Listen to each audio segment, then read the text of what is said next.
La colère est grande parce que ces messieurs en costard-cravate veulent changer nos vies pour que la leur reste confortable.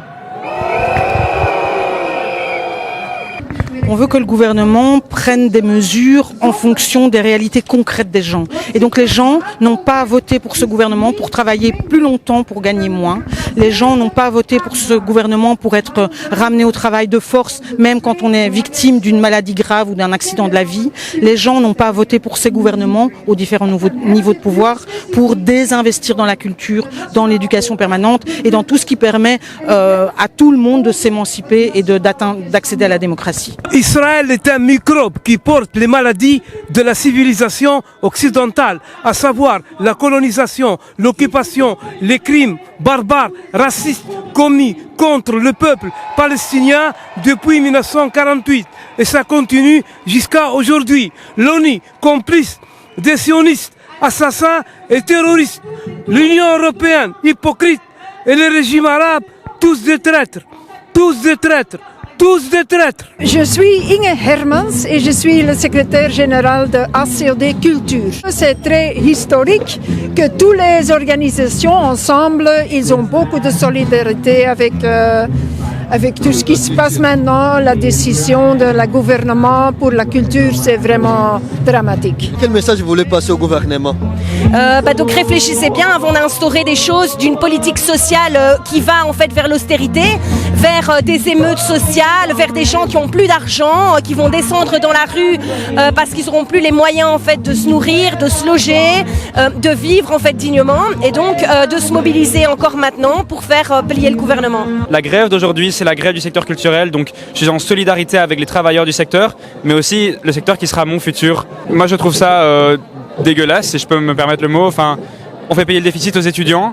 Il faut savoir que les étudiants ont déjà subi une première réforme de leur décret paysage qui impacte leur finançabilité donc à long terme. Et en plus de ça, on leur demande de payer plus, sachant qu'on sait déjà que les étudiants sont fort précarisés et sont une force de travail assez grande et assez surutilisée. Est-ce que c'était très important d'organiser cette grève aujourd'hui? Oui, c'était très important. Le fait qu'il y ait une limitation, donc moins d'assimilation d'années de chômage pour la pension, donc ils perdent des droits et donc on est venu leur dire que, enfin voilà, on n'est pas d'accord avec ça et qu'on veut structurer le secteur pour justement pérenniser leurs droits.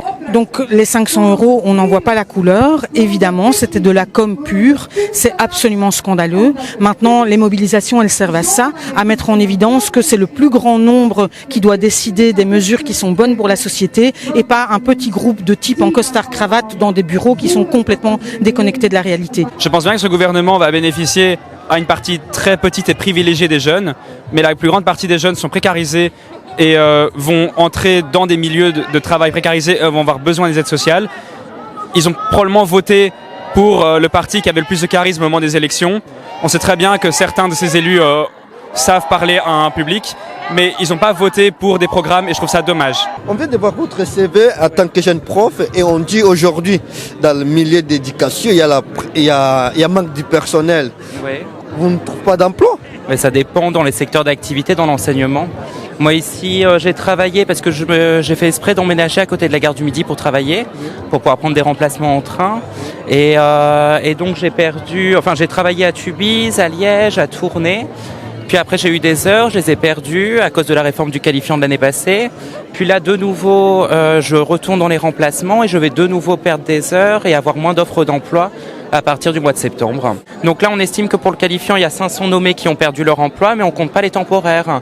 Et donc là de nouveau pour la réforme on va avoir de nouveau le même problème, c'est que les temporaires on va se retrouver puisqu'on est le dernier maillon de la chaîne à de nouveau perdre notre emploi et on rentre encore une fois dans les statistiques. Pas oublier qu'un gouvernement précédent avait augmenté l'âge de la pension à 67 ans. Et maintenant, ils veulent vraiment supprimer toutes les échappatoires pour pouvoir partir plus tôt, alors que beaucoup de gens sont cassés à 60 ans, surtout dans les métiers pénibles, les métiers de la construction, etc.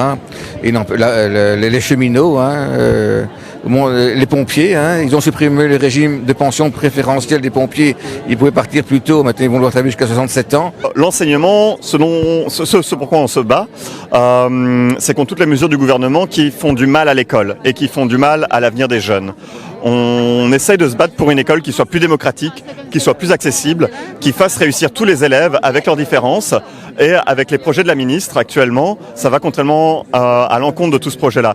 Les différentes réformes qu'elle a faites jusqu'à maintenant, ça exclut les élèves de l'enseignement. Par exemple, des élèves qui seraient en décrochage, des élèves majeurs, elle veut les exclure de l'enseignement. Elle a arrêté les mesures de gratuité qui existaient dans l'enseignement primaire et maternel. Et donc elle coupe dans ces budgets-là. Donc c'est une école qui va être plus chère pour les élèves et pour leurs familles. C'est les orienter plus tôt, les obliger d'aller dans des sections alors que peut-être qu'ils se seraient épanouis dans une autre section. Donc les orienter toujours plus tôt. Nous, ce qu'on cherche à faire, c'est d'avoir des moyens suffisants dans l'école pour que chaque élève, chaque famille puisse y accéder, peu importe ses revenus, pour que chaque élève, chaque famille puisse réussir et s'épanouir dans cette école, peu importe son milieu d'origine. Et quel message vous pouvez donner aux jeunes qui ne viennent pas gréver ou manifester ou qui ne sont pas bien informés sur le sujet d'actualité? Je dirais, informez-vous, parce que c'est vous qui êtes concernés en premier lieu, hein, c'est vous qui allez subir ces mesures de plein fouet pendant toute votre carrière. Et vous êtes l'avenir, donc engagez-vous. Mobilisez-vous. Je ne connais pas un seul secteur en Belgique ou dans le monde qui accepterait de travailler 10% de plus pour 0 €. C'est ce que la ministre propose aujourd'hui. On a des équipes qui sont déjà à genoux et leur rajouter des travails gratuits en plus, ça va juste les épuiser pour rien. Donc ça va créer encore plus de pénurie. Aujourd'hui, la pénurie fait qu'on a des élèves qui n'ont pas cours de français, pas cours de maths, pas cours de sciences, pas cours de néerlandais pendant des mois. Alourdir la charge et la pénibilité du travail, ça va aggraver cette pénurie évidemment. Et donc c'est les élèves, c'est évidemment mes collègues qui vont en souffrir, moi et mes collègues qui vont en souffrir, mais c'est aussi les élèves qui vont en souffrir quand ils n'auront pas de prof devant eux. Mais l'école, elle répond à un autre impératif. On veut former des citoyens. On a envie d'avoir des élèves qui puissent être critiques, qui puissent se poser des questions, qui puissent interroger ce que fait le gouvernement, être d'accord ou pas d'accord, de pouvoir les exprimer, de pouvoir analyser. Et ça, c'est pas ce que fait ces services de formation et de qualification. Et donc forcément, envoyer les élèves vers ces services-là, c'est leur priver de tous ces outils d'analyse de notre société et tous les outils qui leur permettraient de changer la société telle qu'ils l'entendent, de comprendre tous les mécanismes d'oppression et de pouvoir se battre contre ces mécanismes d'oppression. Déjà qu'on n'a pas souvent des gouvernements en Belgique, pour une fois qu'on en a un, c'est dommage que ce soit un gouvernement d'austérité qui cherche absolument à couper toutes nos finances, à traiter le citoyen comme un voleur des allocations et des subsides qui sont promises. Je trouve que c'est dommage que notre gouvernement nous criminalise comme ça. Donc c'est important de venir gréver, de faire des manifestations selon vous? Oui, absolument. C'est l'occasion d'entendre les infos, de discuter avec d'autres, de croiser des contacts pour pouvoir s'organiser encore plus nombreux la prochaine fois. Quel message vous voulez passer, le dernier message pour les prochains jours ou pour aujourd'hui? Affiliez-vous à un syndicat et essayez de tout collectiviser. Contactez vos collègues, vos potes et faites des collectifs. On voit bien qu'effectivement, c'est un gouvernement de droite qui favorise son propre électorat, c'est-à-dire les gens les plus riches. Quel message vous pouvez passer aux jeunes qui votent ou qui ont voté à ne pas savoir ce qu'ils proposent vraiment les partis? Moi j'ai une fille de 20 ans et je vois bien qu'elle vote déjà à gauche et qu'elle est déjà très engagée, donc je dirais aux jeunes, bougez-vous le cul, résistez. Et j'ai tout mon soutien aux étudiants de l'ULB et de l'Université de Liège qui aujourd'hui sont aussi en grève. Et donc c'est la preuve que la jeunesse se rend bien compte qu'elle va aussi être mangée avec une sauce indigeste.